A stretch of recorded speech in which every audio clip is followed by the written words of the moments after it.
This is the all-new 2025 Toyota Camry, and it's got new looks, new interior, and a new powertrain. Now, the Camry is the second best-selling Toyota behind the RAV4, and it's still one of the top-selling cars in the US. So today, I'm going to test it and see whether it will save the sedans.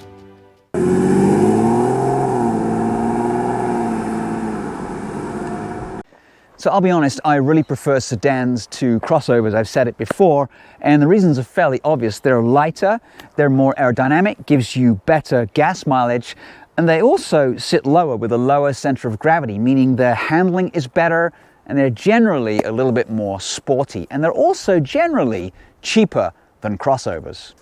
So this one is a top-of-the-line XSE model with front-wheel drive. Now, you can get all-wheel drive. That'll cost you an additional $1,575, and that, for now, is the most powerful Camry you can buy. So at the front, you get this real chiseled look. I think it looks really cool. You've got this gaping sort of front grille as well, and then these vents in the side, which are actually real. Well done, Toyota. And then these squinty headlights, LEDs on either side.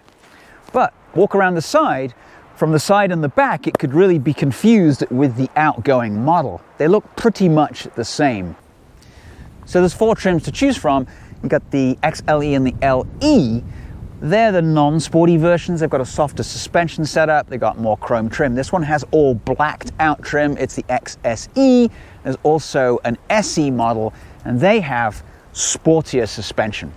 So for 2025, the Camry is exclusively a hybrid model. So no more 6-cylinder or naturally aspirated non-hybrid systems available. They've replaced the old generation hybrid system with the 5th gen unit, which is what is under the hood of this car. So it comprises a 2.5 litre Atkinson cycle engine.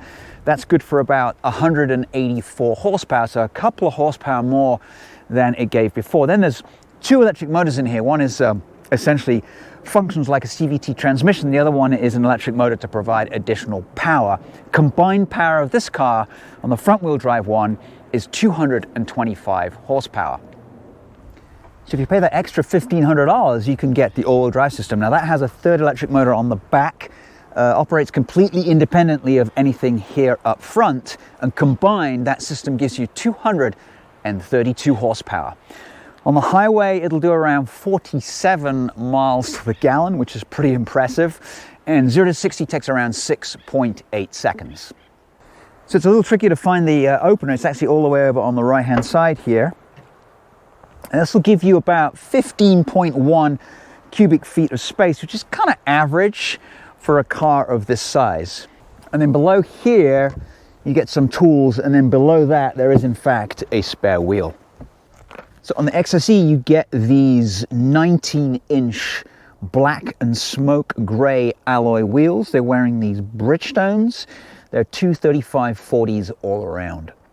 So the good news about the all-wheel drive system is Toyota makes it available on every trim level, which I like. So that $1,575, you can buy a base car, and they start under $30,000. This trim is $34,600 as a base XSE with front-wheel drive. It's got a few extras on it. It's got the Premium Plus package. It's got a powered moonroof. It's got a JBL stereo. It's got front and rear pedestrian don't run them over assist systems. It's got some aluminum pedals that are a little sporty. That'll take the outdoor price to around $41,000, including destination. So in the back, you get some decently comfortable seats. You also get an armrest with some cup holders, a couple of vents, and some power down there, a little bit of storage space in the back.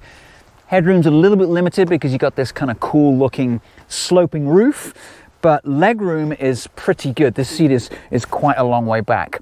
So it's not bad at all. It's very nice in the front, I must say. For a very sort of mainstream sedan, this is a very nice place to be. You've obviously got the leather covered seats that I mentioned. You also get powered seats on the passenger side, including seat height adjustment. That's always a pet peeve of mine on a lot of Japanese cars. Seats are really comfortable. Driver gets some lumbar support, which is nice. The standout thing of this car, though, is the really nice quality plastics in here. Really nice. I mean, not quite Lexus quality, but really, really good, considering that, you know, there are many cars for this price where you've got a lot of hard, scratchy plastics everywhere, where they've obviously tried to cut costs. Toyota hasn't done that in this case. So depending on which trim level you choose, you get a digital display. They go from 7 to 12.3 inches for the driver. And then this center touchscreen is an 8-inch one on a base model, and then this one is a 12.3-inch unit. You can also get on this one a 10-inch head-up display. And this system is pretty quick. You can go in here, you can change the climate, comfort, you can go into settings right here, you can go into general, you can change a whole bunch of different things, accessibility, etc. It's also got navigation on it, loading the navigation, really easy to pair your phone in the system. There's some car information here. Here's your trip information. 244 miles of range left. You can look at the history as well. 36.4 miles to the gallon. That is pretty good. But embarrassingly, the previous best was 55.2. That's somebody that's very, very careful about driving. Below that, physical buttons. Well done, Toyota. Easy to use. Your vents are right here. It's got a heated steering wheel as well, and then here's those two controls for your cooled and your heated seats. Down at the front here, you get a wireless charger, which charges my phone through the case, which is good. You've got a couple of USBs as well. And then there's a decent amount of space here with rubberized mats in the bottom, which is essential. So I've got a key and my garage door opener. A real shifter. And then here you've got your drive modes. You've got Eco, Normal, and Sport. So here it is in the dash. Let's click Sport. Everything changes, flashes red, and then it takes an age to go away. Let's count that. So if you hit Normal, 1, 2, 3, 4, 5, 6, 6 seconds or so. Kind of excessive. And then under the armrest, you get plenty of storage. In fact, enough room to fit 2 loaves of Japanese milk bread. Head of the driver, you got a digital dash. This just shows basically when the vehicle's charging, when it's in eco mode, and when it's in power mode. It's usually in power mode almost all the time with me. My average consumption. Speedo in the middle, and then you've also got an indicator here when the power is being transferred from the battery to the wheels, or from the engine to the battery to charge the battery. As I said before, this comes with the JBL Premium Sound System, which is included in the Premium Plus package.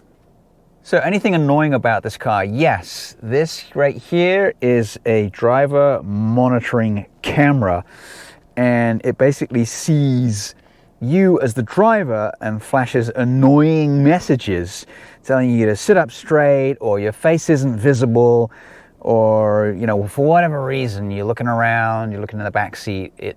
I don't need it, but unfortunately it's there. Right, let's go and take it for a drive and see how it goes. Got plenty of range, so I'm going to press the Sport button. Wait for the graphics to disappear so I can see my gauges again. And we shall get going.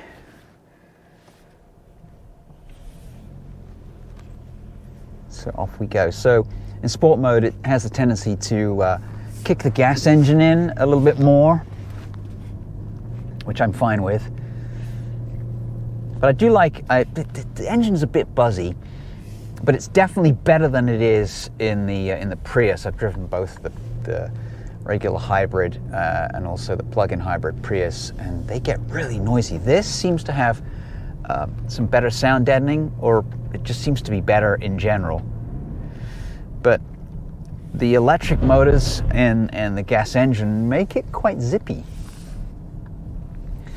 The other thing that Toyota's done is they've changed something with the steering. So So it's actually really quite direct. The car changes direction, but you can't feel anything. There's like a complete disconnect between the steering wheel and the actual wheels, which is pretty typical these days, but this is a pretty good system.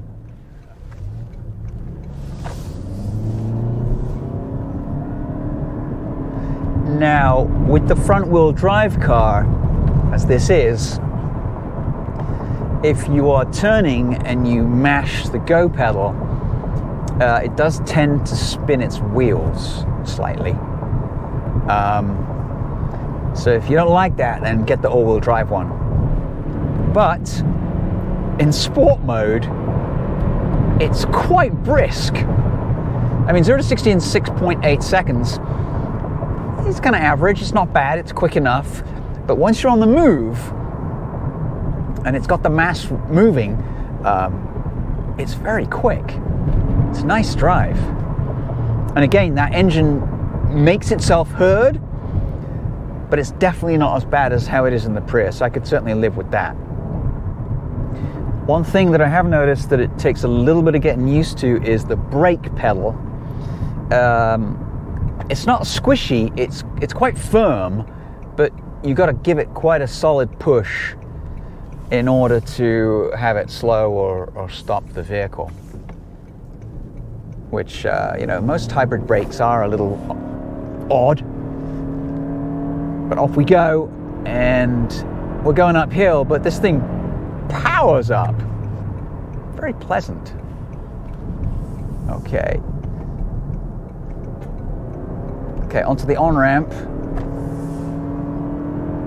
So I have to say this, but these Bridgestones aren't bad actually. I think it's probably because they're fairly wide and they give you a pretty decent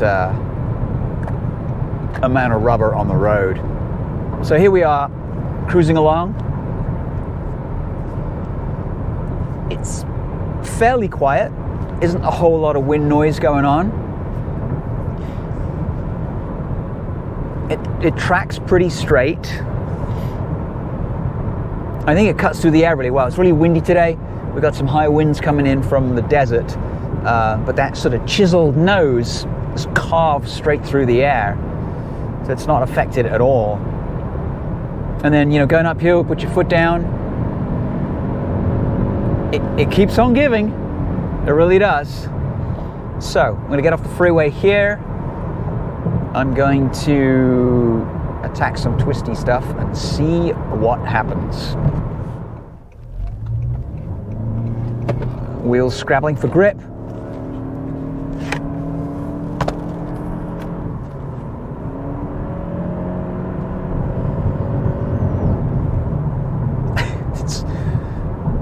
It feels quicker than I think it probably is on paper. So most of these roads are fairly broken pavement. They are certainly not the best or the smoothest. They're full of bumps. They're full of potholes. But this is a good test. And I'd like to be able to test the passing ability of this car as well. I feel like it might do quite well. So the steering it's quite direct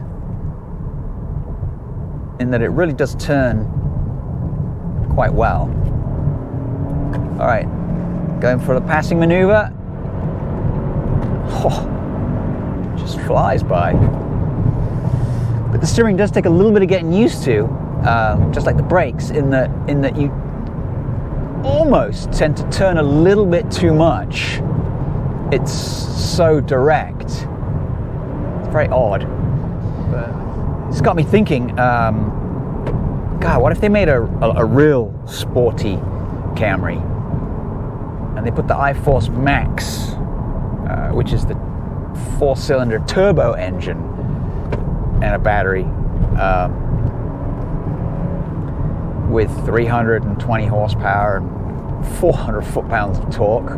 They're never going to do it, but I'm just thinking out loud.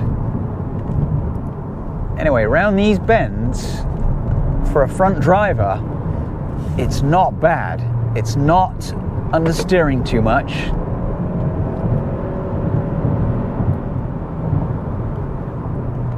I feel like I would probably go, I know the other motor will add a little bit of weight to the car, but all-wheel drive can sometimes be the way to go. And if you live in a state where you need all-wheel drive, you know, like Colorado, for example, I'd go for the all-wheel drive one. But this, as a front driver, is handling remarkably well.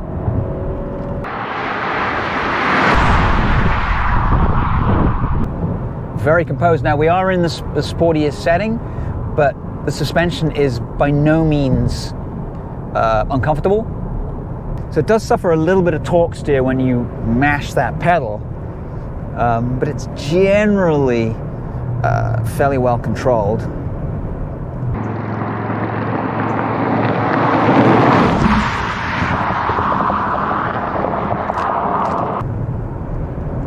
I'm impressed how well this handles. I like to be surprised, and they've done a really good job with this car.